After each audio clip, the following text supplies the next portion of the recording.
O fim do milênio. Quanto tempo durará o reino glorioso do Senhor Jesus?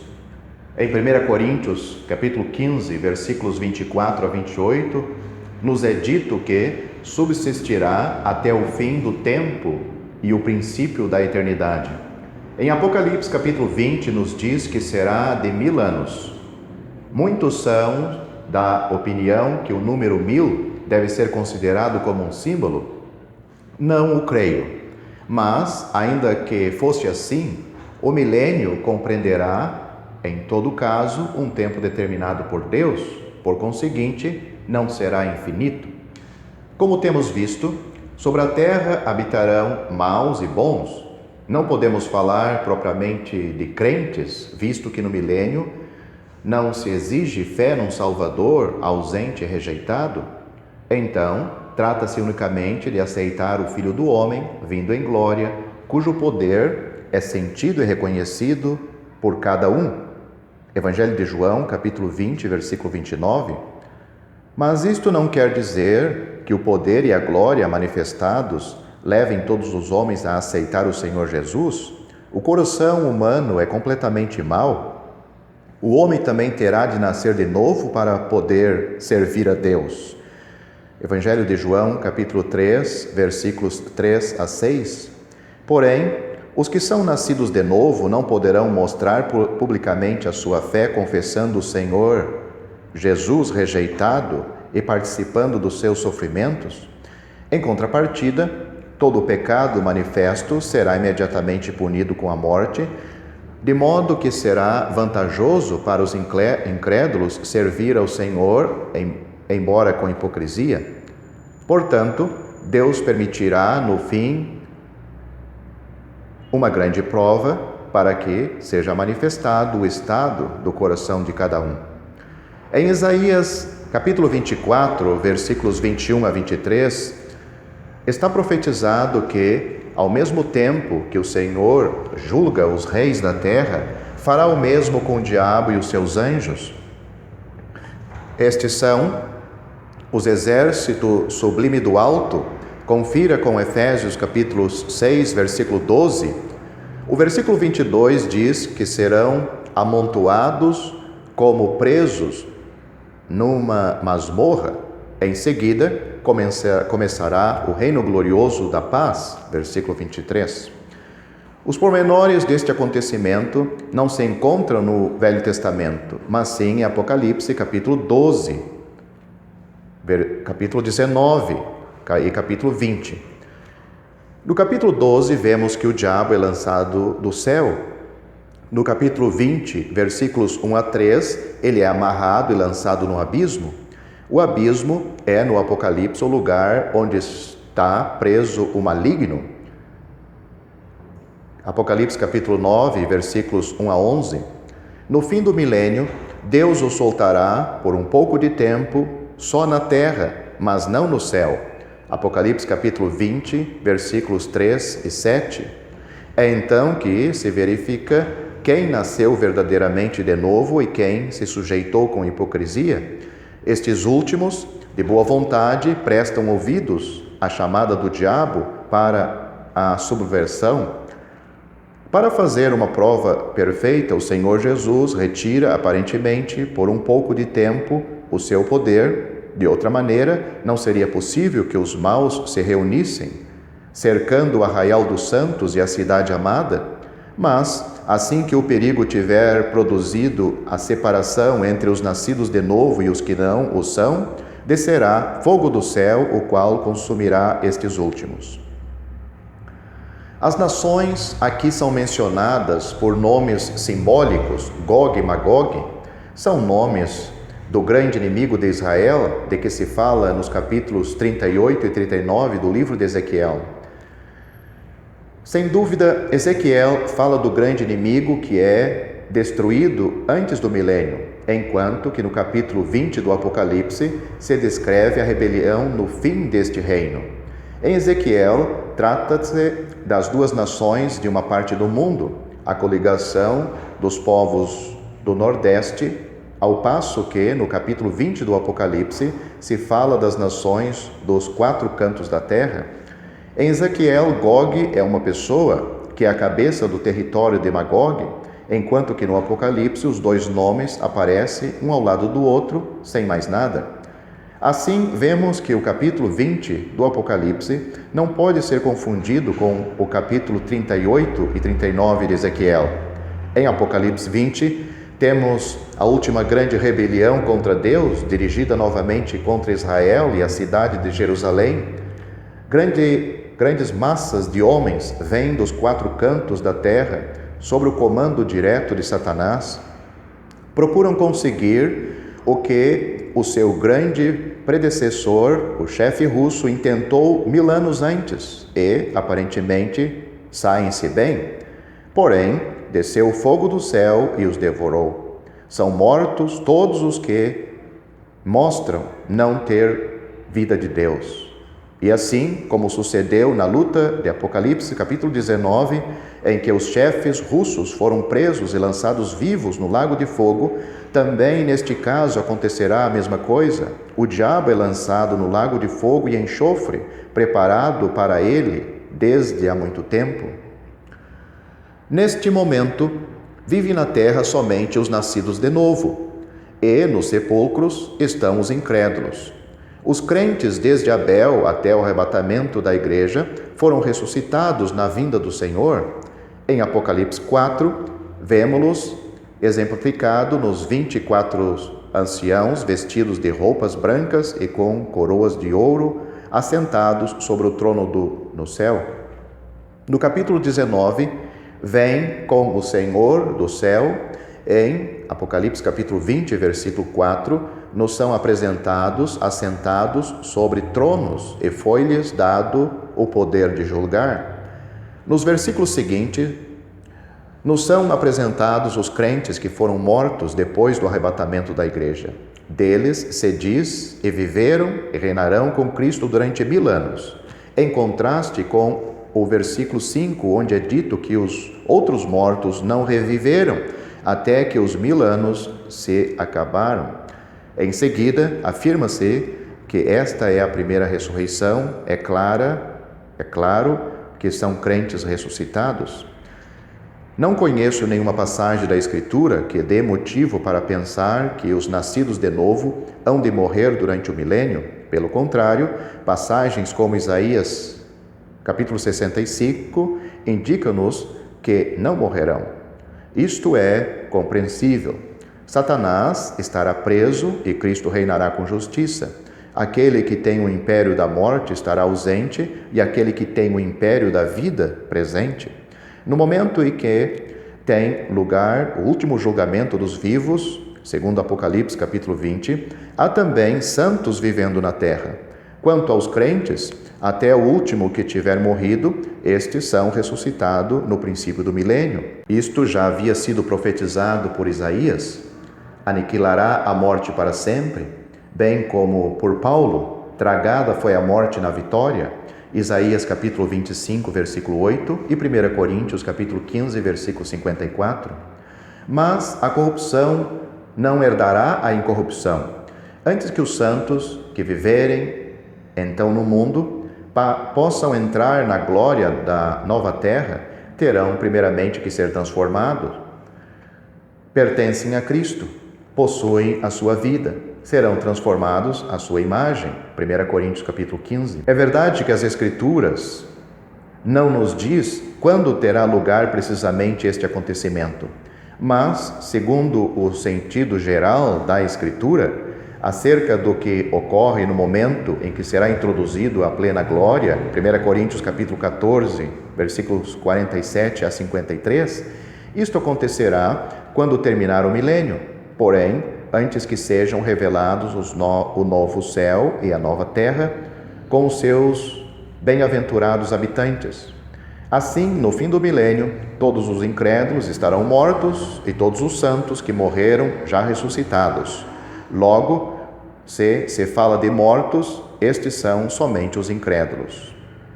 Em Apocalipse capítulo 20, versículo 4 e 5, nos é dito que há uma diferença de tempo de 1000 anos entre o fim da primeira ressurreição, a ressurreição da vida, e a ressurreição da condenação. Porém, não é somente no Apocalipse que se fala deste acontecimento, mas em muitas outras passagens da Escritura. Fala-se muitas vezes da passagem em João capítulo 5, versículos 28 e 29, para provar que há só uma ressurreição, a qual terá lugar no determinado momento. Mas se lermos atentamente estes versículos em conexão com outros, vemos precisamente que nos ensinam o contrário. Esta porção da Palavra de Deus estabelece claramente a distinção entre a ressurreição dos que fizeram o bem e dos que fizeram o mal. Trata-se da ressurreição da vida e da ressurreição da condenação. Não existe indicação alguma de que estas duas ressurreições se efetuem simultaneamente. A palavra hora não quer dizer precisamente isto. É empregada muitas vezes para designar um longo período, como por exemplo em 1 João, capítulo 2, versículo 18. E 3 versículos antes do já mencionado em João, capítulo 5, versículo 25, emprega-se para indicar a disposição da graça que começou naquele tempo e continua passados quase 2000 anos. Em Lucas capítulo 20, versículo 35 e em Filipenses capítulo 3, versículo 11, a ressurreição dos justos é chamada a ressurreição de entre os mortos. Precisamente esta mesma expressão é empregada em 1 Coríntios capítulo 15, versículo 20, a respeito da ressurreição de Cristo. Em Filipenses capítulo 3 está escrito, literalmente, a ressurreição de entre os mortos. O significado é claro: o Senhor Jesus ressuscitou de entre os mortos. E os que adormeceram em Jesus ressuscitarão do mesmo modo na sua vinda do meio dos mortos. 1 Coríntios, capítulo 15, versículo 23. Os outros mortos continuarão nas sepulturas, mas cada um por sua ordem. Cristo as primícias, depois os que são de Cristo na sua vinda, depois o último inimigo que há de ser aniquilado é a morte. 1 Coríntios, capítulo 15, versículos 23 a 26. O primeiro depois tem lugar, pelo menos, no fim de quase 2000 anos. O segundo depois terá lugar mais de 1000 anos mais tarde. Se houvesse uma ressurreição geral, que significaria então o desejo de Paulo em Filipenses capítulo 3, versículo 11? Para ver se de alguma maneira posso chegar à ressurreição dos mortos? Será uma expressão vã? Se todos os homens ressuscitassem de uma vez? Mas, quando conhecemos a doutrina da Sagrada Escritura sobre a primeira ressurreição, quer dizer, a ressurreição de entre os mortos, tudo se torna claro. O apóstolo desejava tanto ser semelhante ao Senhor Jesus, que queria morrer da mesma maneira, para ressuscitar também do mesmo modo de entre os mortos, ainda que a verdadeira esperança do cristão seja a de ir para o céu sem passar pela morte. 1 Tessalonicenses, capítulo 4, versículo 15. A verdade fundamental da Escritura quanto ao juízo de Deus a encontramos em Hebreus capítulo 9, versículo 27, onde lemos que aos homens está ordenado morrerem uma vez, vindo depois disso o juízo. O versículo seguinte limita a regra: Cristo aparecerá àqueles que o esperam para a salvação. Estes também serão julgados. Todos os que estão ligados ao primeiro Adão morrerão e serão depois julgados. E todos os que tiverem passado da família do primeiro Adão para a família do último Adão são justificados e não entram em condenação. Romanos capítulo 5, versículo 16, versículos 18 a 19, 1 Coríntios capítulo 15, versículos 22, 45 e 49. Cada qual tem parte na posição do chefe de família, os de Adão, depois da queda, os do Senhor Jesus, depois da sua obra na cruz. O Senhor Jesus disse isto claramente no mesmo capítulo em que fala da ressurreição da condenação. Na verdade vos digo que quem ouve a minha palavra e crê naquele que me enviou tem a vida eterna e não entrará em condenação, mas passou da morte para a vida. Evangelho de João, capítulo 5, versículo 24. Mas não se fala em 2 Coríntios, capítulo 5, versículo 10, e em Romanos capítulo 14, versículo 10, do tribunal de Cristo ou de Deus em relação com os crentes? Mas nestas passagens não está escrito que tenhamos de ser julgados. No capítulo 14 de Romanos está escrito que todos havemos de comparecer ante o tribunal de Cristo. E em 2 Coríntios capítulo 5, versículo 10, porque todos devemos de comparecer ante o tribunal de Cristo, para que cada um receba segundo o que tiver feito por meio do corpo, ou bem ou mal. Com os incrédulos somente se encontra o mal, porque não há quem faça o bem, não há nenhum só. Romanos capítulo 3, versículo 12 e Gênesis capítulo 6, versículo 5. Serão todos julgados segundo as suas obras. Apocalipse capítulo 20, versículo 12. Com os crentes encontram-se misturadas obras más e boas, mas não serão julgados. O juízo dos seus pecados, o Senhor Jesus o levou no seu corpo sobre o madeiro. 1 Pedro capítulo 2, versículo 24, 2 Coríntios capítulo 5, versículo 21, Romanos capítulo 4, versículo 25 e Gálatas capítulo 1, versículo 4. Tem as mesmas justiça do juiz, 1 João, capítulo 4, versículo 17. Toda a sua vida será ali manifestada em todos os seus pormenores. Conhecerão como são conhecidos, porém, neste momento, não estarão mais na carne, por isso, julgarão tudo de uma maneira divina, e tudo quanto vem ali da sua vida, tanto antes como depois da sua conversão, será motivo para admirarem ainda mais a graça, a bondade, a paciência, a fidelidade e o amor de Deus. A maior prova de que os crentes não entram em juízo é que já terão sido glorificados antes de comparecerem ante o tribunal de Cristo. 1 Coríntios capítulo 15, versículos 51 e 52. 2 Timóteo capítulo 4, versículo 8. Serão manifestados naqueles dias expressão bem conhecida para indicar o aparecimento do Senhor Jesus na terra a fim de estabelecer o seu reino.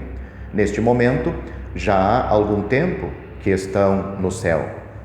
Em Apocalipse capítulo 20, versículos 11 a 15, encontramos a ressurreição da condenação e o próprio julgamento.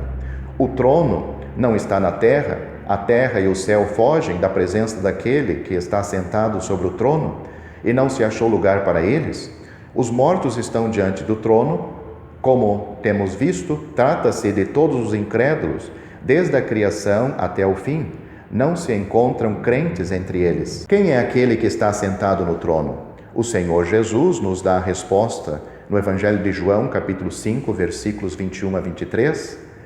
Vemos nesta passagem dois aspectos da sua glória, pois assim como o Pai ressuscita os mortos e os vivifica, assim também o Filho vivifica aqueles que quer. É Deus o Filho igual a Deus o Pai. Só Deus pode dar vida. E, no versículo 25, Ele dá vida a todos os mortos espirituais que ouviram a sua voz. São os que têm sido vivificados, que o honram, reconhecendo quem Ele é. Mateus capítulo 16, versículo 16. Porém, os incrédulos não o reconhecem. Evangelho de João, capítulo 5, versículo 18. Por isso, o Pai deu todo o juízo ao Filho, que é igual a si, mas ocupando um lugar de sujeição, para que todos honrem o Filho, como honram o Pai. Versículo 23. E deu-lhe todo o poder de exercer o juízo, porque é o Filho do homem. Versículo 27. É a sabedoria de Deus que faz julgar os homens por aquele que foi rejeitado e morto por eles. O homem Jesus Cristo, que, como mediador entre Deus e os homens, tão ofendido tem sido por eles na sua incredulidade, é precisamente isto que os homens não podem suportar. Quando o apóstolo Paulo disse aos atenienses que Deus há de julgar o mundo por meio de um homem que morreu, eles começaram a escarnecer dele e não quiseram ouvi-lo mais. Atos capítulo 17, versículos 31 a 33. Mas em Apocalipse capítulo 20, já não há resistência possível. Quem se poderá opor àquele de cuja presença fugiu a terra e o céu? Então todo o joelho se dobrará perante ele, e ali permanecerão os mortos, os que não serviram a Deus antes do dilúvio e os que, depois dele, não contaram com ele, os que antes de Cristo não se converteram a Deus e os que rejeitaram e crucificaram o Senhor Jesus, os que no presente não obedecem ao Evangelho e os que mais tarde adorarão a besta. Numa palavra, todos os que, havendo feito parte da humanidade, não se converteram a Deus. Não faltará nenhum só. Quando o Senhor Jesus ressuscitar os seus, 1 Tessalonicenses capítulo 4, e mesmo depois, enquanto dura a primeira ressurreição, Apocalipse capítulo 20, versículos 4 a 6, também eles aparecerão do mar, da morte e do Hades. Porém, isto é um caso completamente diferente. A voz do Senhor Jesus terá um poder de atração tal para os que têm vida de Deus, que nem a morte, nem o Hades estão em condições de os reter. Porém aqui, tanto o mar como a morte e o Hades dão os seus mortos, obrigados pelo poder do que está sobre o trono. Todos dão os que estavam neles. Os segredos do mundo invisível são revelados, e estes próprios instrumentos de Satanás, Hebreus capítulo 2, versículo 14, e Mateus capítulo 16, versículo 18, são destruídos. Satanás, que teve o império da morte, já tem sido lançado no lago de fogo. Os instrumentos agora são supérfluos, visto que todos os mortos foram ressuscitados, são destruídos. Nem todos os mortos são iguais. Há grandes e pequenos, há os que viveram em blasfêmia e pecados grosseiros, há homens a respeito dos quais ninguém pode dizer coisa alguma, há os que têm amaldiçoado a Deus e blasfemado do Senhor Jesus, há também os que cumpriram fielmente os seus deveres religiosos, há imperadores e reis, políticos, poderosos, magnatas nas finanças, reis da indústria, artistas e grandes sábios, e há homens simples, sem posição ou ambição, pobres e analfabetos.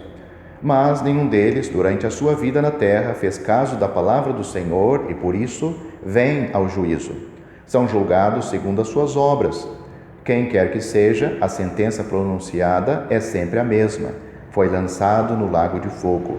Os livros no céu estão em ordem, e não há criatura alguma encoberta diante dele. Antes, todas as coisas estão nuas e patentes aos olhos daquele com quem temos de tratar. Hebreus capítulo 4, versículo 13. O juízo é exercido segundo a natureza da perfeição da santidade de Deus, o trono branco, e conforme a responsabilidade do homem perante Deus. Deus pôs o homem na terra para que o servisse. Por isso, todos os atos praticados em dependência de Deus são da sua responsabilidade pessoal. O pecado é a transgressão da lei. 1 João capítulo 3, versículo 4, portanto, cada pensamento, cada palavra, cada ato, por muito bom que seja, segundo o pensamento humano, será julgado por Deus se não tiver sido feito em obediência ao Senhor. Estará o ouvinte entre aqueles que comparecerão perante o trono branco? Horrenda coisa é cair nas mãos do Deus vivo. Hebreus capítulo 10, versículo 31. Converta-se, pois, hoje mesmo a Deus, se ainda não o fez. Hoje ainda é o dia da graça de Deus. Na verdade vos digo que quem ouve a minha palavra e crê naquele que me enviou, tem a vida eterna e não entrará em condenação, mas passou da morte para a vida. Evangelho de João, capítulo 5, versículo 24. Pela graça sois salvos, por meio da fé. Isto não vem de vós, é um dom de Deus. Não vem das obras, para que ninguém se glorie. Efésios, capítulo 2, versículos 8 e 9.